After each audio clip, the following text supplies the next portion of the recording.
The start of Palantir is basically 9/11.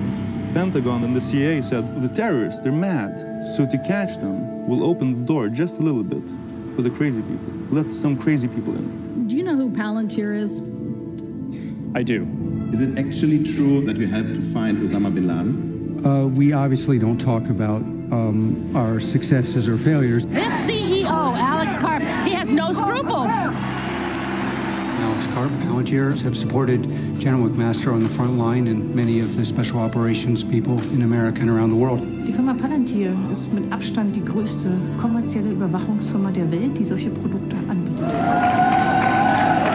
Die werden an dem Sternenhimmel, an dem schon Facebook, Google und Apple sind, durchaus sein. Es begann so, dass ein 17-Jähriger angekündigt hat, dass er den amerikanischen Präsidenten töten möchte. If your face is ever on that screen, on the Palantir screen, you're going to be guilty of something.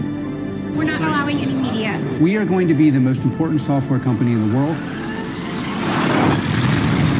We kill people based on metadata. Our product is used on occasion to kill people. Ja, und jetzt machen Sie irgendwelche verkorkste Filme über mich. Deswegen bist du da. Ja. Das musst du ja wissen.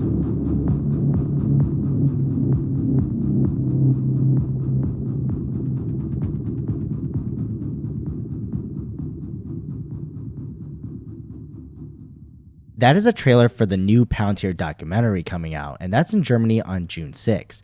And Alex Karp actually isn't the biggest fan about it, as they point out in this article, but the focus, considering the creator is from Germany, is on Palantir and their work with the German police specifically.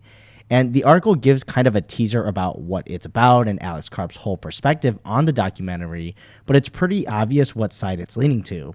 But we open with an intro to bring some context that Palantir appears to be hitting its stride as of recently, and Karp continuing to tout Palantir as a market leader in infrastructure, especially around the effective use of AI and large language models at big institutions. And they even reference the big contract recently awarded by the Army last week, but essentially this sets up the reader to figure that Palantir is riding on some highs at the moment. Now, we get some quotes here from Karp when faced with the film crew who were at an event that he was at and basically called it madness and not wanting the movie to be made about him. And I'm sure most people would feel the same way too, but it does kind of come with the territory being such a notorious public figure. Now, when trying to paint Alex Karp, they call him a contradictory phenomenon, pointing to his political beliefs and his self-proclaimed left-leaning beliefs, but then trying to paint him as a bellicist or basically a warmonger. Essentially, they just want to make him out to be very confusing or even crazy character running this company that deals with governments and implementing technology that can be seen as scary in its usage. But they also correctly, in my opinion, tie Karp strongly to Palantir, the organization, and that he's kind of synonymous with it, that any major player working with them would have an interest naturally to speak with him too. And they even go after the employees, trying to make it almost cult-like, where he's a god of the organization and piecing together some quotes to make it seem like Karp has a god complex, but he really truly is managing the best and brightest in the world, so it's really not an exaggeration that he has to manage these difficult but talented people. So naturally, any move about Palantir does need to have a strong tie to Karp too. Now, when talking about the film too, they're saying that the aim is really to cover the background of the company and CEO Alex Karp and getting a bunch of different perspectives about them. And it's obviously the purpose here because they want to try to paint a narrative around this as Germany is dealing with the political decisions with implementing Palantir's products in their police forces.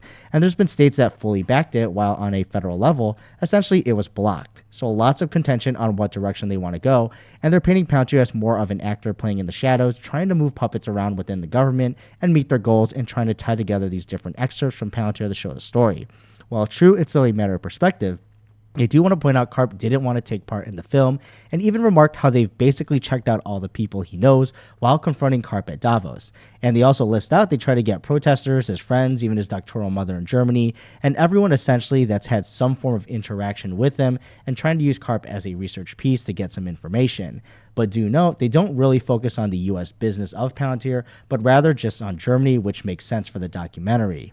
And even they point out Hesse, who is one of the states that use Palantir and claims it's done really well with them, preventing terrorist attacks, but points out the federal issues with the program and getting quotes from the opposition, essentially saying they need to resist this kind of technology being implemented more widely.